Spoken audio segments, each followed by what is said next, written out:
नमस्कार जोहार, मैं पायल त्रिवेदी और आप देख रहे हैं न्यूज झारखंड। तो चलिए जानते हैं सुबह से लेकर शाम तक की 25 मुख्य खबरों को। भागलपुर में गंगा घाटों पर श्रद्धालुओं की भारी भीड़। बिहार, झारखंड समेत कई राज्यों से पहुंचे श्रद्धालु। सावन की पहली सोमवारी के लिए भरा जल। भागलपुर में रविवार को सावन की पहली सोमवारी के लिए श्रद्धालु सुल्तानगंज से जल भरकर देवघर के लिए रवाना हुए। गुरु पूर्णिमा होने की वजह से अजगैबीनाथ धाम में उत्तर वाहिनी गंगा तट पर श्रद्धालुओं का सैलाब उमड़ पड़ा है। हजारों की संख्या में श्रद्धालु गंगा घाट पर स्नान करने के लिए पहुंचे हैं। सुबह से ही घाटों की रौनक बढ़ गई है। शहर के बरारी पुल घाट, सीडी घाट, SM कॉलेज घाट से हजारों श्रद्धालु जल भरकर देवघर के लिए रवाना हुए। गंगा घाट से लेकर सड़कों तक बम भोले की गूंज से माहौल भक्तिमय रहा। विभिन्न घाटों से डाक बम और साधारण कमरिया बाबा वासुकीनाथ धाम, गोनू धाम, जेठोरनाथ आदि जगहों पर जाकर सोमवार को जलाभिषेक करेंगे। इससे पहले शनिवार को घाटों के आसपास पूजन सामग्री की दुकानें सजाई गई थी। लातेहार में ट्रक और मछली लदे पिकअप में टक्कर। पिकअप वाहन में सवार एक की मौत, मछली लूट ले गए स्थानीय, ट्रक चालक अरेस्ट। सदर थाना क्षेत्र के SR पेट्रोल पंप के पास NH39 सड़क में रविवार की अहले सुबह 5:30 बजे मछली लदे पिकअप वाहन और ट्रक के बीच भीषण टक्कर में पिकअप वाहन में सवार एक व्यक्ति की मौके पर ही मौत हो गई, जबकि पिकअप वाहन के चालक समेत 2 लोग गंभीर रूप से घायल हो गए। दुर्घटना इतनी जबरदस्त थी कि पिकअप वाहन के अगला हिस्सा पूरी तरह से परखच्चे उड़ गए। मृतक गोल्डन खान सतबरवा के बारी दूबा गांव का रहने वाला है, जबकि पिकअप वाहन के चालक नीरज कुमार व चंदन कुमार बिहार के डिहरी के रहने वाले हैं। स्थानीय लोगों व पुलिस की मदद से घायल नीरज व चंदन को इलाज के लिए सदर अस्पताल ले जाया गया, जहां डॉक्टर विवेक कुमार ने प्राथमिक इलाज किया। उन्होंने बताया कि दोनों को हाथ व सिर में चोट आई है। फिलहाल दोनों खतरे से बाहर है। पुलिस ने मृतक गोल्डन खान के शव को सदर अस्पताल लाया गया है, जहां पोस्टमार्टम कराकर परिजनों को सौंप दिया गया। इधर घटना के बाद पुलिस ने ट्रक के साथ चालक को गिरफ्तार कर लिया है। मृतक गोल्डन खान के पिता कमरुद्दीन खान ने बताया कि बंगाल से मछली लोड कर पलामू ले जा रहे थे। इसी दौरान रांची की ओर जा रही एक ट्रक ने पिकअप वाहन को जोरदार टक्कर मार दी, जिससे बेटे की मौके पर ही मौत हो गई। घटना के बाद परिजनों का रो रो कर बुरा हाल है। विदेश में फंसे झारखंड के 27 मजदूरों की आज होगी वतन वापसी। 4 महीने की सैलरी भी मिली। दक्षिण अफ्रीका के कैमरून में फंसे झारखंड के बोकारो, हजारीबाग व गिरिडीह जिले के कुल 27 प्रवासी मजदूरों का वेतन भुगतान के साथ टिकट बुक हो गया है। आज रविवार को उनकी वतन वापसी होगी। 4 महीने की सैलरी भी मिली। 4 माह से वेतन नहीं मिलने के कारण खाने पीने में परेशानी से संबंधित वीडियो वायरल होने के बाद भारत सरकार ने इसे गंभीरता से लिया। इस सिलसिले में प्रवासी श्रमिकों के मुद्दे पर काम करने वाले सामाजिक कार्यकर्ता सिकंदर अली ने केंद्र और राज्य सरकार से मजदूरों के सकुशल वतन वापसी के लिए ठोस कूटनीतिक पहल करने की मांग की थी। मजदूरों का बकाया वेतन भुगतान और वतन वापसी को लेकर संबंधित कंपनी व मजदूरों के बीच वार्ता की गई। विनायक कंपनी तथा L&T कंपनी की मध्यस्थता के कारण वार्ता सफल हो पाई। इसमें बोकारो, गिरिडीह और हजारीबाग के कुल 27 मजदूर शामिल हैं। श्रावणी मेला की तैयारी में हो रही देरी को लेकर देवघर DC सख्त, ठेकेदारों को लगाई फटकार। श्रावणी मेला की तैयारियों पर जिला प्रशासन की पैनी नजर है। जहां भी कोई कमी दिख रही है, अधिकारी कर्मचारियों को जल्द से जल्द काम पूरा करने के लिए आवश्यक निर्देश देते नजर आ रहे हैं। जिले में DC विशाल सागर खुद शहर के सभी चौक चौराहों की निगरानी कर रहे हैं। जहां भी कोई कमी दिख रही है, उपायुक्त विशाल सागर खुद उस काम को जल्द से जल्द पूरा करने का निर्देश देते नजर आ रहे हैं। ठेकेदारों द्वारा किए जा रहे काम में हो रही देरी को लेकर उपायुक्त सख्त नजर आए हैं। उपायुक्त विशाल सागर के निर्देश के बाद सभी ठेकेदार रेस होते नजर आ रहे हैं और समय पर अपना काम पूरा करने में लगे हुए हैं। गौरतलब है कि 22 जुलाई को सावन के पहले सोमवार को सभी शिवभक्त बाबा धाम में जलाभिषेक करेंगे। इसलिए प्रशासन के लिए जल्द से जल्द सारी व्यवस्थाएं दुरुस्त करना चुनौती है, ताकि श्रद्धालुओं को किसी तरह की परेशानी ना हो। भाकपा माओवादी नक्सलियों ने 25 जुलाई को झारखंड बिहार बंद बुलाया। भाकपा माओवादी नक्सलियों ने 25 जुलाई को झारखंड बिहार बंद बुलाया है। 1 करोड़ के इनामी नक्सली नेता विवेक की पत्नी जया की गिरफ्तारी के विरोध में नक्सलियों ने बंद का ऐलान किया है। भाकपा माओवादियों के Bihar Jharkhand special area committee के प्रवक्ता आजाद ने बंद की घोषणा की है। गौरतलब है कि बीते दिनों में गिरिडीह पुलिस ने धनबाद में कैंसर का इलाज करवा रही महिला नक्सली जया समेत 3 लोगों को गिरफ्तार किया था। प्रवक्ता आजाद ने कहा कि गिरफ्तारी के बाद जया दीदी को पुलिस अपने हिरासत में रखकर मानसिक और शारीरिक यातनाएं दे रही है। दया दीदी के साथ गिरफ्तारी शांति कुमारी और डॉक्टर पांडे को पुलिस ने हत्या की नियत से गायब कर दिया है। क्रांतिकारी महिला आंदोलन की नेत्री जया दीदी पिछले कई दिनों से कैंसर जैसी बीमारी से ग्रसित है। इसकी वजह से वह धनबाद में अपना इलाज करवा रही थी, लेकिन कुछ गद्दारों की वजह से पुलिस को उनके बारे में सूचना मिल गई। इसके बाद पुलिस ने उन्हें गिरफ्तार कर लिया। सहिया का मानदेय बढ़ाकर 6,000 रुपए करे केंद्र सरकार। केंद्रीय स्वास्थ्य मंत्री जेपी नड्डा से बैठक के दौरान बन्ना गुप्ता ने की मांग। केंद्रीय स्वास्थ्य मंत्री जेपी नड्डा और केंद्रीय स्वास्थ्य राज्य मंत्री अनुप्रिया पटेल ने झारखंड के स्वास्थ्य मंत्री बन्ना गुप्ता के साथ परिवार नियोजन कार्यक्रम को लेकर वर्चुअल बैठक की। झारखंड के स्वास्थ्य मंत्री अपने गृह जिले जमशेदपुर से बैठक में शामिल हुए और बैठक के दौरान राज्य में चल रही स्वास्थ्य योजनाओं की अद्यतन स्थिति की जानकारी देते हुए कई मांगे रखी।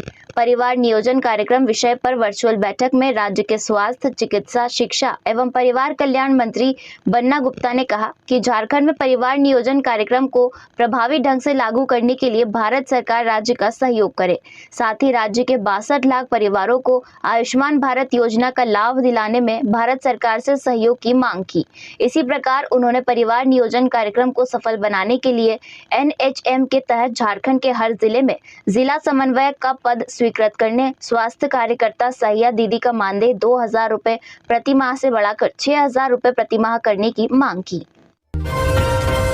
झारखंड में अगले 2 दिनों तक भारी बारिश के आसार, इन जिलों में अलर्ट। बंगाल की खाड़ी में बन रहे लो सर्कुलेशन का असर झारखंड में भी देखने को मिलेगा। राज्य के अलग अलग हिस्सों में 22 जुलाई से इसके असर दिखने की संभावना है। मौसम विज्ञान केंद्र की माने तो 22 और 23 जुलाई को कोल्हान और मध्य हिस्से में कई स्थानों पर भारी बारिश की चेतावनी है। इसको लेकर मौसम विभाग ने येलो अलर्ट भी जारी किया है। इससे झारखंड में कमजोर पड़ गए मानसून को रफ्तार मिलने की उम्मीद जताई गई है। मौसम विज्ञान केंद्र के अनुसार 22 जुलाई को चाईबासा, जमशेदपुर, सरायकेला खरसावा, खूंटी, रांची और के साथ साथ रामगढ़ के कुछ हिस्सों में कहीं बारिश हो सकती है। वहीं 23 जुलाई को इन जिलों के साथ साथ लातेहार, गुमला और लोहरदगा में भी कई स्थानों पर भारी बारिश की चेतावनी है। ऐसे में 3 दिन अच्छी खासी बारिश हो सकती है। ऐसे में पिछले दिनों से सुस्त पड़े मानसून को एक बार फिर से तेज होने की प्रबल संभावना है। राजधानी रांची में रविवार सुबह और शनिवार को कई स्थानों पर छिटपुट बारिश हुई। सबसे अधिक 24 मिलीमीटर बारिश धनबाद के बाघमारा में हुई। वहीं गोविंदपुर में 17 तथा बोकारो में 13 मिलीमीटर के आसपास बारिश हुई है। झारखंड में 12वीं पास लोगों के लिए 864 पदों पर निकली वैकेंसी। झारखंड कर्मचारी आयोग यानी JSSC ने अपनी इंटर लेवल प्रतियोगिता परीक्षा, जिसका नोटिफिकेशन 2003 में निकला था, उसके एप्लीकेशन लिंक को आखिरकार अब एक्टिव कर दिया है। ऐसे में बता दें कि इस परीक्षा के अंतर्गत करीब 900 लोगों को रोजगार प्राप्त होगा। ऐसे में जाने इस परीक्षा और इस भर्ती से जुड़ी अन्य महत्वपूर्ण बातें। JSSC के इस भर्ती के तहत अलग अलग डिपार्टमेंट में नियुक्ति होगी, जो कुछ इस प्रकार है। जूनियर क्लर्क के लिए 836 पद हैं, स्टेनोग्राफर के लिए 27 पद है, जूनियर क्लर्क के लिए 1 पद पर भर्ती निकाली गई है। बता दें कि इस भर्ती के लिए ऑनलाइन आवेदन की अंतिम तिथि 16 अगस्त है। JSSC के इस भर्ती के अंतर्गत अलग अलग पदों के लिए अलग अलग योग्यता है। जूनियर क्लर्क के पद के लिए अगर आप आवेदन करते हैं तो आपको किसी भी मान्यता प्राप्त संस्थान से 12वीं पास होना अनिवार्य है। इसके अलावा इस नौकरी के लिए टाइपिंग अनिवार्य है और आपकी टाइपिंग स्पीड कम से कम 25 शब्द प्रति मिनट होनी चाहिए। अगर आप स्टेनो के पद के लिए अप्लाई करते हैं तो आपको कम से कम 12वीं पास होना चाहिए और स्टेनोग्राफर में 80 शब्द प्रति मिनट की स्पीड होनी चाहिए। बात करें अगर उम्र सीमा की, तो इस भर्ती के लिए ऊपरी आयु सीमा 35 वर्ष है। हालांकि आरक्षित वर्गों को इस सीमा में विशेष छूट दी गई है। मासूमों से गलती हो गई, कम जानकारी की वजह से लहराया फिलिस्तीन झंडा, माहौल खराब करने में भाजपा एक्सपर्ट, मंत्री इरफान अंसारी का बयान। झारखंड सरकार के ग्रामीण विकास मंत्री धनबाद पहुंचे, जहां सर्किट हाउस में कांग्रेस कार्यकर्ताओं ने उनका जोरदार स्वागत किया। वहीं मंत्री इरफान अंसारी ने रांची में CM आवास पर प्रदर्शन के दौरान सहायक पुलिसकर्मियों व पारा शिक्षकों पर हुए लाठीचार्ज की घटना को दुर्भाग्यपूर्ण ठहराया। उन्होंने इसके लिए भाजपा को जिम्मेदार ठहराया है। उन्होंने कहा कि भाजपा में ही इन्हें उकसाया है, जिस कारण बेवजह मुख्यमंत्री आवास का घेराव उन्होंने किया। घेराव के बजाय उन्हें सरकार के समक्ष अपनी बात रखनी चाहिए थी। राज्य में हमारी सरकार है। सहायक पुलिसकर्मियों एवं पारा शिक्षकों से आग्रह करते हुए कहा कि वे भाजपा के बहकावे में न पड़े। उनकी मांगों को लेकर हमारी सरकार जरूर पूरा करेगी। वहीं मंत्री इरफान अंसारी ने भाजपा पर बड़ा हमला करते हुए माहौल बिगाड़ने का आरोप लगाते हुए कहा कि भाजपा माहौल बिगाड़ने का एक्सपर्ट है। चुनाव आने वाले हैं तो भाजपा कह रही बांग्लादेशी घुसपैठ हो रहा। चुनाव नजदीक आते आते यह भी कहेंगे कि पाकिस्तानी घुसपैठ होने लगा है। देश के बॉर्डर की सुरक्षा की जिम्मेदारी BSF की है। गृह मंत्री अमित शाह बताएं क्या हो रहा है। दूसरी ओर उन्होंने कहा कि मुहर्रम में राज्य भर में जहां भी दंगे हुए हैं इसके लिए सीधे तौर पर भाजपा दोषी है। भाजपा ने दंगा करवाया है, भाजपा के लोग खड़ा होकर पथराव किए हैं, ताजिया जुलूस पर पथराव कर सौहार्द बिगाड़ने का काम किया गया है। राज्य में जहां भी दंगे भड़के हैं उन सभी की उच्च स्तरीय जांच की मांग राज्य के डीजीपी से की गई है। फिलिस्तीन झंडा जानकारी कम होने के कारण दिखाया गया है। ताजिया में कई रंग का कपड़ा लगता है, ऐसे में गलती मासूमों से हो गई। झारखंड में होमगार्ड को पुलिसकर्मियों के समान वेतन का रास्ता साफ, सुप्रीम कोर्ट ने खारिज की सरकार की याचिका। सुप्रीम कोर्ट में जस्टिस जेके माहेश्वरी और जस्टिस केवी विश्वनाथन की बेंच ने होमगार्ड जवानों को समान काम के बदले समान वेतन देने के झारखंड के आदेश के खिलाफ सरकार की अर्जी शनिवार को खारिज कर दी। साथ ही हाईकोर्ट के आदेश में हस्तक्षेप से इनकार कर दिया। इससे होमगार्ड जवानों को पुलिसकर्मियों के समान वेतन का रास्ता साफ हो गया है। बता दें कि होमगार्ड जवानों अजय प्रसाद एवं अन्य ने पुलिसकर्मियों के समान वेतन और अन्य लाभ के लिए झारखंड हाईकोर्ट में याचिका दायर की थी। प्रार्थियों का कहना था कि होमगार्ड का पोस्ट सिविल पोस्ट है, क्योंकि वह पुलिसकर्मियों की तरह ड्यूटी करते हैं, इसलिए नियमित पुलिसकर्मियों की तरह उन्हें भी लाभ दिया जाए। हाईकोर्ट की एकल पीठ ने 25 अगस्त 2017 को प्रार्थी और अन्य दूसरे होमगार्ड को लाभ देने के संबंध में कानून सम्मत निर्णय लेने का राज्य सरकार को निर्देश देते हुए इस केस को राज्य सरकार के पास भेज दिया था, लेकिन सरकार ने पुलिसकर्मियों के समान वेतन देने पर निर्णय नहीं लिया। छत्तीसगढ़ से आरोपी को गिरफ्तार कर रांची आ रही पुलिस गाड़ी की ट्रक से टक्कर, 4 लोग घायल। छत्तीसगढ़ से आरोपी को गिरफ्तार कर रांची आ रही पुलिस गाड़ी की ट्रक के साथ जोरदार टक्कर हो गई। यह घटना रविवार की सुबह सिमडेगा ठेठई टांगर थाना क्षेत्र में हुई है। इस दुर्घटना में रांची के 3 जवान और गिरफ्तार आरोपी घायल हो गए। घायल पुलिसकर्मी तुपुदाना ओपी के हैं। घटना की सूचना मिलने पर सिमडेगा पुलिस मौके पर पहुंची और घायलों को सदर अस्पताल में भर्ती कराया है। घटना की वजह से कुछ देर के लिए सड़क जाम हो गई। रांची के तुपुदाना थाना के SI Umashankar Singh, head constable Prem Tigga, constable Ranjeet Surin और चालक प्रताप घोष तुपुदाना थाना में दर्ज ब्लैकमेलिंग के एक केस के अभियुक्त लोकेश साहू को छत्तीसगढ़ के बिलासपुर से गिरफ्तार कर रांची आ रहे थे। रात अधिक होने के कारण शनिवार रात में सभी ठेठई टांगर थाना में रुक गए थे। रविवार की सुबह अभियुक्त को लेकर सभी पुलिसकर्मी रांची की तरफ जा रहे थे। इसी क्रम में ठेठई टांगर थाना क्षेत्र के अलसंगा मोड़ के पास सामने से आ रही तेज रफ्तार ट्रक अनियंत्रित होकर पुलिस की गाड़ी से टकरा गई। इस घटना में अभियुक्त सहित सभी पुलिसकर्मी और चालक घायल हो गए। भोजपुरी गायक भरत शर्मा की तबीयत बिगड़ी, धनबाद मंडल जेल में काट रहे सजा। इनकम टैक्स के 3 मामले हैं सजा याफ्ता। धनबाद जेल में बंद प्रसिद्ध भोजपुरी गायक भरत शर्मा की अचानक तबीयत खराब हो गई। उन्हें जिले Shaheed Nirmal Mahato medical college and hospital के क्रिटिकल केयर यूनिट में भर्ती कराया गया है। उन्हें सीने में दर्द की शिकायत है। ब्लड प्रेशर 180 के ऊपर जा रहा है। उन्होंने लगातार बेचैनी और घबराहट महसूस होने की बात कही है। फिलहाल सीसीयू के बेड नंबर 13 में उनका इलाज चल रहा है। एडमिट किए जाने के साथ ही उनका ईसीजी हुआ था। डॉक्टरों का कहना है कि पूरी जांच रिपोर्ट आने के बाद ही उनकी स्थिति के बारे में स्पष्ट जानकारी मिल सकेगी। झारखंड में अर्ध सरकारी नौकरी दिलाने के नाम पर लड़कियों से ठगी, रिश्तेदारों को भी बुलाने का दबाव। अर्ध सरकारी नौकरी दिलाने के नाम पर लड़कियों से ठगी किए जाने का एक मामला प्रकाश में आया है। रांची एवं रामगढ़ की 8 लड़कियों द्वारा इस संबंध में मुफस्सिल थाना में शनिवार को शिकायत की गई। लड़कियों ने बताया कि उन पर रिश्तेदारों को भी बुलाने का दबाव बनाया जा रहा था, साथ ही उनके साथ मारपीट भी की जा रही थी। शिकायत में ग्लेज ट्रेडिंग इंडिया कंपनी के त्रिलोक एसोसिएट के निदेशक समेत अन्य पर टॉर्चर व मारपीट करने समेत कई गंभीर आरोप लगाए गए हैं। मुफस्सिल पुलिस मामले की तहकीकात कर रही है। हालांकि अब तक जो पता चला है उससे यह मामला नेटवर्किंग से जुड़ा लग रहा है। पुलिस से की गई शिकायत में प्रिया कुमारी, अंजलि कुमारी, पार्वती कुमारी, स्नेहा कुमारी, सानू कुमारी, संगीता कुमारी, पूजा कुमारी, अंजला कुमारी ने कहा है कि उनके सेमी गवर्नमेंट जॉब के नाम पर दोस्त एवं रिश्तेदार के माध्यम से बुलाया गया था। लड़कियों से रजिस्ट्रेशन के नाम पर प्रत्येक लड़की से 22,700 रुपए वसूले गए। इसके अलावा घर के किसी सदस्य का नाम नॉमिनी के रूप में डालने के लिए दबाव बनाया जाता था और इसके लिए 12,700 रुपए लिए जाते थे। इस तरह हर लड़की 35,000 रुपए से अधिक की ठगी की गई। शादी के 7 दिन बाद ही ससुराल में नवविवाहिता की मौत, हत्या या हादसा, जांच में जुटी पुलिस। गिरिडीह में एक नवविवाहिता की मौत का मामला सामने आया है।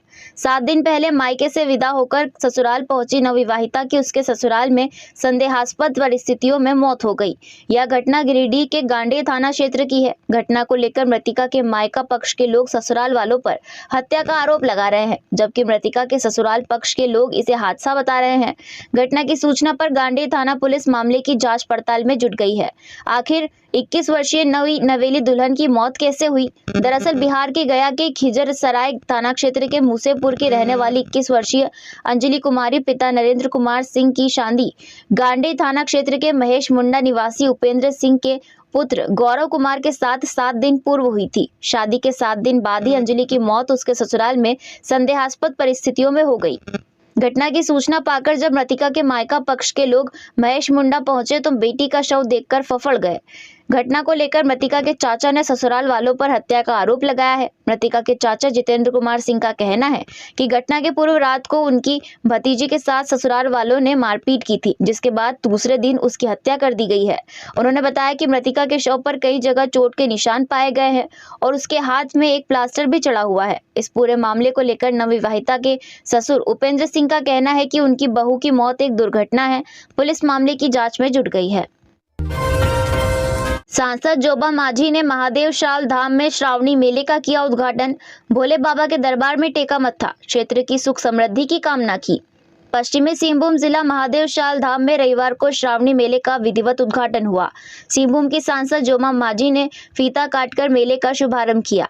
अतिथियों ने इस मौके पर बाबा भोलेनाथ के दरबार में मत्था टेका और प्रसाद ग्रहण किया।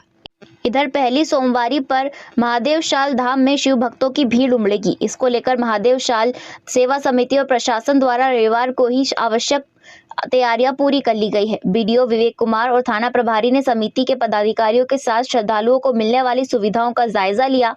इस बीच मंदिर व मेला परिसर में स्वच्छता पर विशेष ध्यान दिया जा रहा है। वहीं रविवार को छुट्टी का दिन होने के कारण मंदिरों में भक्तों की भीड़ रही। दूर दराज से लोग आए। सैकड़ों शिव भक्तों ने कतारबद्ध होकर जलाभिषेक किया। सचिवालय के बाबुओं का लटक सकता है ट्रांसफर, विधानसभा चुनाव बाद होगा। सचिवालय के बाबुओं का ट्रांसफर फिलहाल लटक गया है। कार्मिक विभाग के द्वारा तैयार तबादले की सूची को फिलहाल स्थगित कर रखने का निर्णय लिया गया है। आधिकारिक सूत्रों के अनुसार राज्य के मुख्य सचिव स्तर पर इस संबंध में संचिका भेजी गई थी, लेकिन वहां से विमर्श के बाद फाइल लौटी है। यह बात सामने आई है कि जल्द ही राज्य में विधानसभा चुनाव होना है। ऐसे में सचिवालय के अधिकारियों का स्थानांतरण, पद स्थापना किए जाने से कामकाज प्रभावित होगा। राज्य सरकार बचे हुए कुछ माह में युद्ध स्तर पर संचिकाओं का निपटारा का निर्देश दिया हुआ है। इसी वजह से सचिवालय के अधिकारियों के बड़े पैमाने पर होने वाले ट्रांसफर पोस्टिंग फिलहाल रुक गई है। हालांकि कुछ अधिकारी आवश्यकता अनुसार बदले जा सकते हैं। झारखंड मंत्रालय में प्रोजेक्ट भवन, नेपाल हाउस सहित सभी संलग्न सचिवालय कार्यालयों में लंबे समय से पदस्थापित सचिवालय सेवा के अधिकारियों के तबादले की सूची बनाई रख गई है। इनमें सहायक प्रशाखा पदाधिकारी, अपर सचिव से लेकर कुछ उप सचिव स्तर के भी अधिकारी शामिल है। कार्मिक विभाग ने 3 साल और उससे अधिक समय से एक ही विभाग में जमे अधिकारियों के ट्रांसफर के लिए यह सूची बनाई थी, लेकिन फिलहाल यह 4-5 माह के लिए टलता दिख रहा है। संबलपुर में 19.40 लाख के 19.4 किलोग्राम गांजा बिहार लेकर जा रहे 2 आरोपी हटिया स्टेशन से गिरफ्तार। ओडिशा के संबलपुर से बिहार ले जा रहे गांजा का खेप हटिया स्टेशन पर पकड़ा गया है। 19.40 लाख कीमत के 19.4 किलोग्राम गांजा के साथ 2 आरोपियों को हटिया स्टेशन से गिरफ्तार किया गया है। हटिया आरपीएफ ने ऑपरेशन नारकोस के तहत चेकिंग के दौरान प्लेटफॉर्म 3 से दोनों को पकड़ा है। आरोपी में विनोद राम और दशरथ गुप्ता का नाम शामिल है। दोनों पश्चिम चंपारण के रूपही टांड का रहने वाला है। पूछे जाने पर आरोपी ने बताया कि वे इसे संबलपुर ओडिशा से लेकर हटिया स्टेशन पर पहुंचे। गांजा को अपने निजी लाभ के लिए ऊंची कीमत पर बिहार में बेचा जाना था। दोनों आरोपी को आगे की कार्रवाई के लिए हटिया जीआरपी को सौंप दिया गया है। झामुमो विधायक ने भाजपा पर साधा निशाना, कहा कितने ही बड़े नेता आ जाए नहीं पड़ेगा कोई फर्क। झारखंड मुक्ति मोर्चा के तमाड़ विधानसभा के विधायक विकास सिंह मुंडा ने भाजपा पर निशाना साधा। उन्होंने भाजपा के बड़े नेता अमित शाह के साथ साथ असम के मुख्यमंत्री और मध्य प्रदेश के पूर्व मुख्यमंत्री के झारखंड में लगातार दौरे पर तीखी प्रतिक्रिया व्यक्त की। उन्होंने कहा कि 2019 में भी भारतीय जनता पार्टी ने विधानसभा चुनाव में बड़े नेताओं को मैदान में उतारा था, लेकिन क्या हुआ यह किसी से नहीं छिपा है। राज्य की जनता ने हेमंत सोरेन और झारखंड मुक्ति मोर्चा पर अपना भरोसा जताया। तमाड़ विधायक विकास सिंह मुंडा ने कहा कि फैसला राज्य की जनता को करना है। झारखंड की जनता एक बार फिर गठबंधन की सरकार और हेमंत सोरेन को मुख्यमंत्री बनाने का काम करेगी। उन्होंने दावा किया कि 2024 में भाजपा भी कितने भी बड़े नेता और मंत्री सरकार बनाने की कोशिश कर ले, भाजपा झारखंड में कोई फर्क नहीं डाल पाएगी। एक बार फिर झारखंड में गठबंधन की सरकार बनेगी। सीएम के आदेश का नहीं हुआ पालन, झारखंड के 542 में से सिर्फ 83 थानों में फर्स्ट एड किट की सुविधा। झारखंड के 542 में से सिर्फ 83 थानों में ही फर्स्ट एड किट की सुविधा है, जबकि सीएम हेमंत सोरेन ने 18 फरवरी 2021 को ही रोड सेफ्टी के बैठक में अधिकारियों को इसको लेकर आदेश दिया था। सीएम ने कहा था कि सड़क हादसे में होने वाली अधिकांश मौतों का मुख्य कारण अत्यधिक खून बहना होता है। इसे रोकने के लिए जरूरी है कि थानों में पर्याप्त व्यवस्था हो। सीएम ने अधिकारियों को आदेश दिया था कि राज्य के सभी थानों में ऑक्सीजन सिलेंडर, 2 स्ट्रेचर और फर्स्ट एड किट की व्यवस्था करें। हेमंत सोरेन के आदेश के 3.5 साल बाद भी सभी थानों में फर्स्ट एड किट की व्यवस्था नहीं हो पाई। जमशेदपुर और साहिबगंज जिले के सभी थानों में फर्स्ट एड किट की सुविधा उपलब्ध है। शौच के लिए घर से बाहर निकला था व्यक्ति, तेज रफ्तार गाड़ी ने रौंदा। पलामू जिले के लेस्लीगंज थाना क्षेत्र में शौच के लिए घर से निकलने एक व्यक्ति को तेज रफ्तार जाइलो वाहन ने कुचल दिया। इस घटना में व्यक्ति की मौके पर ही मौत हो गई। व्यक्ति को कुचलने वाली जाइलो वाहन एक पेड़ से टकरा गई। घटना की सूचना मिलने के बाद पुलिस मौके पर पहुंची और जाइलो वाहन को जब्त कर लिया, जबकि मृतक के शव को पोस्टमार्टम के लिए मेदिनी राय मेडिकल कॉलेज एंड अस्पताल भेज दिया गया है। मृतक रामजीत ठाकुर लेस्लीगंज थाना क्षेत्र के कुराइन पतरा गाँव का रहने वाला था। दरअसल रामजीत ठाकुर लेस्लीगंज थाना क्षेत्र के हरसनई इन मोड़ के पास पाकी डाल्टनगंज सड़क के किनारे एक मकान में रहता था। रात करीब 2 बजे रामजीत ठाकुर शौच के लिए घर से निकला तो सड़क के किनारे खड़ा था। उसी क्रम में तेज रफ्तार जाइलो वाहन ने उसे कुचल दिया। इस हादसे में रामजीत ठाकुर की मौके पर ही मौत हो गई, जबकि जाइलो वाहन एक पेड़ से टकरा गया। दुर्घटना के बाद जाइलो में सवार लोग रात के अंधेरे में भाग निकले। लेस्लीगंज थाना प्रभारी राजू कुमार गुप्ता ने बताया कि तेज रफ्तार जाइलो वाहन ने रामजीत ठाकुर को कुचल दिया। पुलिस मामले की जांच कर रही है और शव के कब्जे में लेकर पोस्टमार्टम के लिए भेज दिया गया है। पलामू में नीलगाय का आतंक, ग्रामीण क्षेत्रों के बाद शहरी इलाकों में किसान छोड़ रहे खेती।